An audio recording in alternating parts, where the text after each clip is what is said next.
Well, ultimately, I see the main force of separation is fear. Right? Because, again, at least the way I see it, that the experience of separation is, although it's illusory, it seems to be a natural stage in the development of consciousness. Again, just like adolescence is a natural state of development, or being an infant, you don't look back and go, why was I ever an infant? You know, that was silly. I should have just skipped over that stage. So I even see this sort of ego development, and with it that comes a sense of separation. It all has to do with, you know, how our brain works, and the immense power that thought has, and it all sort of starts to create this sense of self, right? And so I see that sense of separate self as ultimately illusory, but actually quite natural stage of development. But then I think when you get to the threshold, which I think is where a lot of people are now, they've experienced that separateness, and they find that it's inherently unsatisfactory. Not only for oneself, but very unsatisfactory for the world, right? Very unhealthy for the world. And then you feel that pull, right? There's something else. But that's when you often start to uncover this tremendous fear, because it's a sort of death, right? Moving beyond the separate self, it's a death of an identity.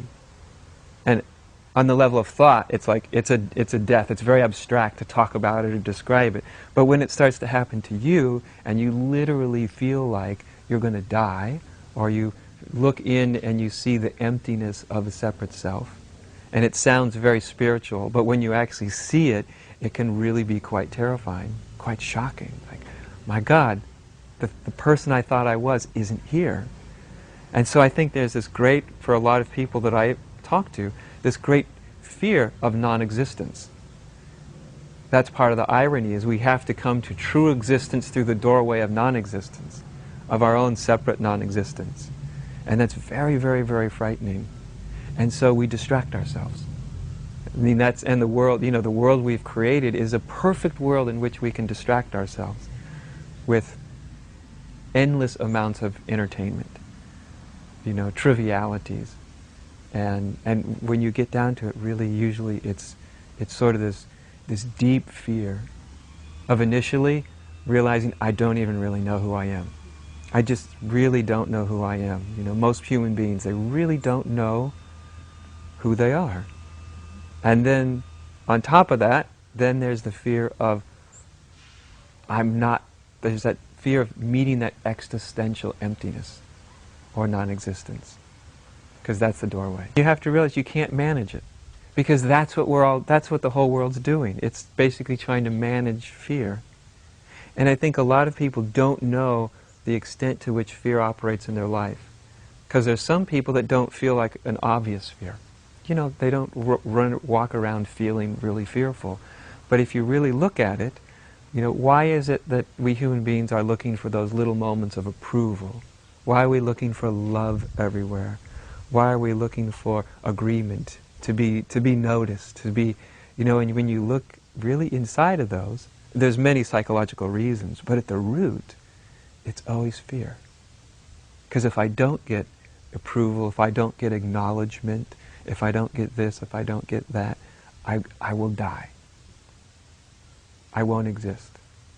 You know, if I don't get all these exterior things, I'll have to face that great void of the infinite inside. I'll have to encounter that. Most people aren't that conscious. They wouldn't think about it in these terms. But fear is actually, as I see it, an incredible driving force for humanity.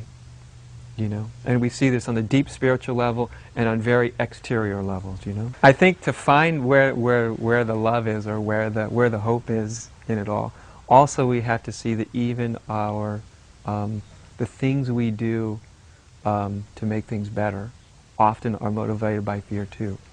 You know, like the fear of we're destroying the planet. Yes, we're destroying the planet. That's very true. And if we're addressing that truth from the standpoint of fear, then fear has won the day. Do you know? Or if We don't say like a particular political system. If we're motivated by fear, then we're still operating within the same old state of consciousness. You know, we've just sort of switched allegiances. You know, instead of being a destroyer of the world, now we're a savior of the world. But if we're a savior of the world that's motivated by fear, then we're actually in the same consciousness. It's just heads and tails on a coin, right? Everybody always feels like they're doing the best thing, don't they? You ever notice? No matter what side they're on, they always feel like it's basically the best thing. So, but the interesting thing about fear is when you really go through fear, instead of trying to manage fear, the other face of fear is love. They're not actually different things. It's just heads and tails on the same coin. So when we actually can start to meet fear itself, that's when we start to come into love. You know, that's when we come into that, and love always arises from that sense of unity, of what we really, truly, actually are, from the experience of unity, rather than the idea of unity. Because the idea of unity will keep producing fear. The idea, we're all one. It's a nice idea, isn't it? We're all one, we're all spirit, whatever. We're all one, and we're destroying ourselves, and we have to do something about it. And you can feel the fear in it, as the idea of oneness. But the experience of oneness, of really feeling it, really realizing it, is the absence of fear. And this is, I find very interesting, is we are also afraid to be without fear. Like, if I wasn't afraid about what would happen in the world if we don't do something, if I wasn't afraid about what might happen to humanity, then I wouldn't have any motivation to do anything. I might just sit in my rocking chair and say, well, it's all spirit and it's all fine. And so there's a fear of not having fear. You see, that's how much as a species we talk about love, but we really don't trust it much. Love's indiscriminate. Love loves what is. Everything. Nothing's left out. It loves the people that are trying to heal the world, and it loves the people that are trying. Indiscriminate lover of what is. That's love. You see, that's it. And I think also as human beings we're often afraid of that.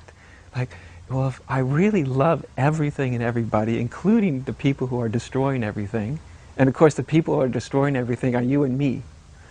We always think it's someone over there, but it's actually our own divided state of consciousness. That's what's destroying everything. But when we really see that love is indiscriminate, doesn't mean it's stupid or that it's an excuse for everything, but it's a lover of what is. And to me that's the hope, that's the power of it. Do you know? That's the power of it. It's very easy to be motivated by fear. What I don't want to happen. Right? What I want to correct. That's not very powerful, though. We've tried that for centuries and centuries and centuries, right? We come up with a new political system, a new spiritual system, a new philosophy. We could even come up with a new philosophy of oneness. Whatever it is, if it's motivated by fear, it's still in the old consciousness. But when it's motivated by love, then it has power. Then we're not so interested in what I'm against. We're interested in what we're for. That's a very different thing. Mahatma Gandhi always used to tell people, I'm not against the British rule. I'm not against them. I'm for Indian rule. I'm for Indian rights. I'm not against anybody. And intellectually, you know, people can go, oh, well, that's interesting. But really, it's very, very significant. It's literally a change of consciousness. When all of your consciousness goes to what you're for, which is innately positive, and innately it's not being motivated by fear. When we look at what we're against, it's always motivated by fear. So there's this, you know, little man in India that had a great quality of inspiring people, right? And he brought that inspiration was very, very, very powerful. Of course, he always struggled with fear, right, with the populace, because there were always the outbreaks of violence and hate, and that one. And he was always trying to tell people, no, no, no, no, no, don't hate, don't be against, right? We're for Indian rights, we're for this, we're for that. And I think that's just one example. You know, or Martin Luther King. Martin Luther King wasn't against white people, right? But he was for the rights of African Americans. And that carries with it a very different energy, a very different consciousness.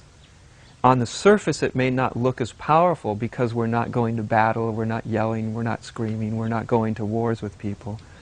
But underneath, on the unmanifest level, it's infinitely more powerful, exponentially more powerful when our consciousness is what we're for than what we're against. Fear just doesn't win out, period, as far as I'm concerned. Nobody can avoid the truth forever. If the human species doesn't survive, well, I would like it to survive. It's nice. I like it as it's going. But, you know, as far as I've seen in the history of the world, there's almost no species that survives forever.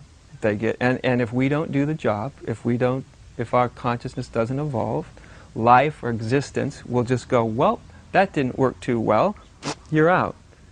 And I don't mean that to sound as casually as I put it, like, you're out, because there will be a lot of blood and suffering and difficulty, you know, in that process. So I don't mean it as casually as I sound it. But underneath, I know that life takes care of itself. There's nothing in me that's afraid that, like, somehow we'll all just go into this terrible abyss and nobody will ever make it out. But having said that, that's not an excuse to then just go unconscious. Like, since that's the way it will be, then I won't do anything. I won't be involved. That's a spiritual kind of cop-out. But when you come from that place, see, then we're not coming from a place of fear again. It keeps arising, you know? And to me, I never find in this that we are, the spirit that we are, words like what we must do or what like it's telling us like somehow we have to do this or we have to do that. It's just, to me, I see it as more, it's in the nature, within the nature of spirit, within the nature of the sacred, to do this, to lean this way. Its nature is to, you know, its nature is to awaken, its nature is towards love, its nature is towards unity or harmony. That's in its nature. So that's what it does. It just seems to seem as though we keep getting to these points of crisis. Crises are often the catalysts for change. You know, and I think as humanity as in general, I think we can all start to agree, I hope we're starting to agree, that we're coming to a point of crisis. That we're coming into a contact, not with just our own personal mortality, but our mortality as a species. That we as a species may not survive. And that can provide, just like individual mortality can lead to a change of consciousness, because we realize time's run out. There's no more time. So in that no more time, sometimes consciousness can shift. And as humanity, I think we're rapidly approaching that same kind of imperative. Time is running out.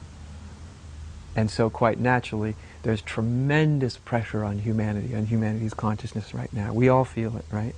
This tremendous pressure to evolve, to awaken, you know, because somehow intuitively everyone knows if there's not some rather dramatic shift in consciousness, then this opportunity will be missed.